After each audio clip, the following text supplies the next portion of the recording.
araw. For today's video, tayo ay magluluto ng ating ulam. Magluluto po tayo ng ginisang kangkong with mushroom. Nakalimutan ko kung anong pangalan ng mushroom na yan, mga boss ka-idol. Siyempre pag ganyan na medyo mabango na yung sibuyas, ilagay na rin natin yung ating tinggel, mga boss ka-idol. Antayin natin na pumula at maging mabango yung ating sibuyas at saka itong ating tinggel, mga boss ka-idol. At siyempre pag ganyan na mabango na siya, ay ilagay na po natin itong ating kabuti, mga boss ka-idol.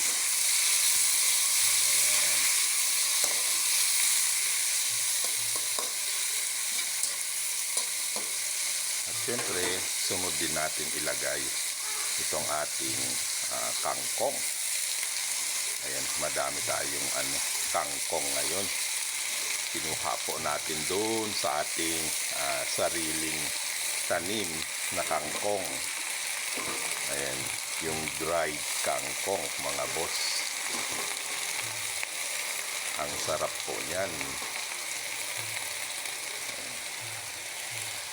At siyempre, maglagay po tayo ng bugoong, mga boss tayo. Bari, dinagdagan ko po ng ng tubig itong ating bugoong para masimot natin yung lahat ng kanyang laman. At siyempre, ang ating Ajinomoto, mga boss ka-idol. Ayan. Lagay na po natin lahat yung Ajinomoto.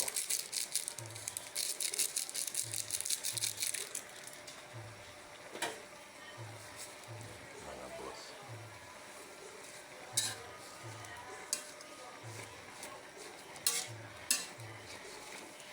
Kusang malalanta yan mamaya.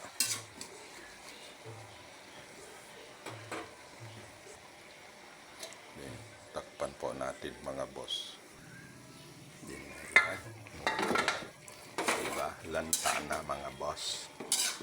Ito na po yung ating ginisang kangkong na may kabuti.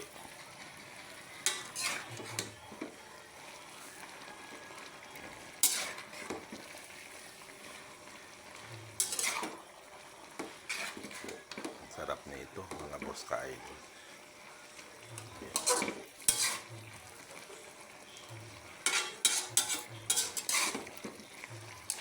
Kaway-kaway po o charroot sa mga mahilig kumain ng mga gulay dyan.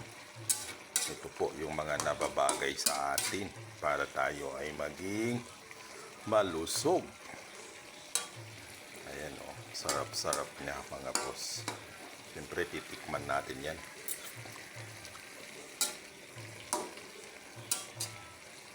Ayan, medyo matabang ng konti. Ayan, magdagdag po tayo ng konting asin lang, mga boss. Ayan na. Ito na po yung ating masarap na ulam. Ang ginisang kangkong with kabuti.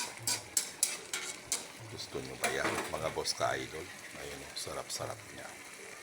Hanggang dito na lang po. Maraming salamat sa pagpanood. Magandang araw.